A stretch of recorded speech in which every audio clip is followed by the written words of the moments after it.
Entertainment here to present a MadMizzy Sports segment, and I'm gonna give y'all a quick reaction to the NBA free agency frenzy that's been going on lately. And I was gonna give y'all a quick reaction sooner, but I was waiting for the major piece of Kawhi Leonard to fall. And with that piece falling yesterday, and not only having that piece fall, but that piece falling with another major chip falling with it, it was well worth the wait. But you had Kevin Durant leaving, Kyrie Irving leaving, Kemba Walker signing with the Celtics, Al Horford signing with the Sixers, Jimmy Butler being signed and traded to the Miami Heat, Derrick Rose signing to the Pistons.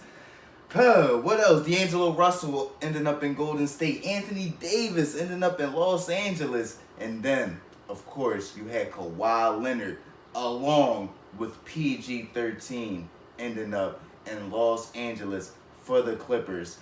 What a NBA free agency. And I'm going to start it off with giving my Pacers a shout out and giving y'all what I think about the moves that my Pacers made. Then I'm going to give y'all my most underrated moves, my most overrated moves, and the biggest surprising move, as well as who I feel as though should be the favorites of the 2020 Larry O'Brien Trophy for next year in the NBA season. You dig what I'm saying? So I'm going to start off with the Pacers move, and we lost Corey Joseph to Sacramento. We lost Thaddeus Young to Chicago. We lost Boran Bogdanovic to Utah. I love that move from Utah by bringing in Boran. It spreads out the floor a little bit more. But we brought in Malcolm Brogdon. I love that move of bringing in Malcolm Brogdon as the point guard. I feel as though him in combination with Victor Oladipo, we could be in the conversation of having one of the most dynamic and explosive backcourts in the NBA. Then you think about Jeremy Lamb, that's going to be a great piece to come off the bench, as well as TJ Warren and TJ McConnell. I love those pieces to bolster our bench and what we have around that area. The moves that we made, I feel as though are a reflection of the path that we're going down. We're trying to become a lot younger from the moves that we've made, and I love every bit of it, simply because you think about our two best players before bringing in Malcolm Brogdon were Victor Oladipo and Miles Turner, two very young players, and for us to go out and reach out and grab more young talent to build and let them grow together, I felt as though that was a brilliant move, and I love the moves that they made. And Nate McMillan, you've been doing a great job. You dig what I'm saying? I was a little skeptical when we first got rid of Frank Vogel, but you've done an absolute brilliant job since you came and became the head coach of my Indiana Pacers. Now, to shift gears into what were my most underrated and most overrated moves of NBA free agency this year. And this is just based off of what I'm hearing from fans, experts, and what the odds are reflecting in Vegas. You dig what I'm saying? The most underrated moves to me in NBA free agency this year, to me, are all the moves that the Warriors made, simply because you have experts literally out here saying that the dynasty is over. They ain't played a game yet. They're saying that the Warriors ain't going to make the playoffs. They ain't played a game yet. They saying that the Warriors are just strictly done. Like, they still don't have 3 of the core 5 players that were over there. And the 4th player of that core 5 players, Andre Iguodala, he was on his last leg. So, in my opinion, you get Draymond Green back to his old form. You get Steph back into being the centerpiece of the offense. You bring in D'Angelo Russell. You lose Kevin Durant, but you still bring in D'Angelo Russell, who's a playmaker, a shot maker, and someone that can finish at the rim and create for others. And then you think about you're getting Klay Thompson back towards the end of the year, and not to mention that they're stacked with wings that are like 6'5" to 6'8".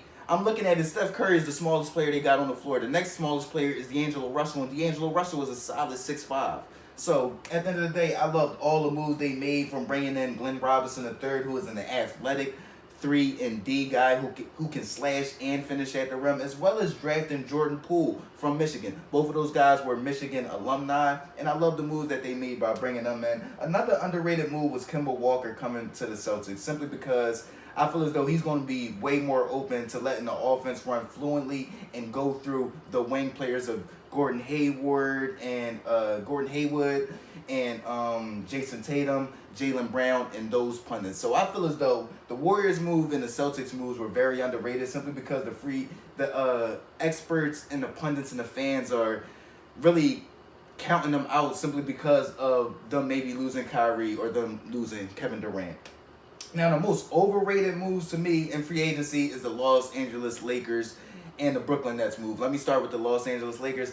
The Los Angeles Lakers move is the most overrated move to me simply because now they're being viewed as the favorites. At the end of the day, we know the talent that Anthony Davis brings, but we also know that LeBron James isn't the same player defensively. LeBron James isn't the same player, period, in the NBA. His numbers are good, but that's because he has the ball in his hands 100% of the time. You think about Anthony Davis, we know the talent that he brings, but it doesn't ever equate to winning, and he has a problem with staying on the floor. He has a problem with his injury issues, and in my opinion, they can't afford even losing a leg to make the playoffs, much less still be contenders in the NBA championship. So for me, you can't be favorited to win the NBA championship if you can't afford to lose one leg. And if LeBron or AD goes down, we both know they're probably not making the playoffs next year. You dig what I'm saying? So that's why they're an overrated move to me. And the Brooklyn Nets moves were overrated to me because they overpaid for DeAndre Jordan to me. Like, I went on and I see so many people bashing the Warriors for giving D'Angelo Russell, who is a 23-year-old, 6'5" shooting point guard, but nobody's saying nothing about them, the Brooklyn Nets giving DeAndre Jordan $140 million. What does DeAndre Jordan bring to the floor? He's nothing but another Clint Capella. And we see that they overpay for Clint Capella because he becomes way more of a burden in playoff time because you can only do one or two things offensively. And defensively, you're a liability in pick and roll simply because these point guards are too good. These wings and these guards are too good for any of these big men to stay in front of them. So, in my opinion, the Lakers moves and the Brooklyn Nets moves were way overblown and way overrated. And I just felt as though the moves that the Celtics made and that the Warriors made were very underwhelmed by the experts and pundits. You dig what I'm saying?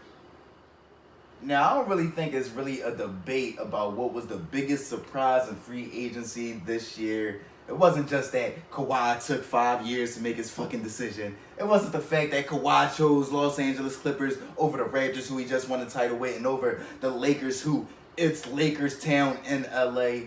It was the simple fact that he went to the Clippers and he got Paul George to come over there with him. What a fucking power move and what a curveball, because no pundits, no experts, no fans, nobody predicted that. Man, that's got to be a win for the NBA. That's got to be a win for Paul George.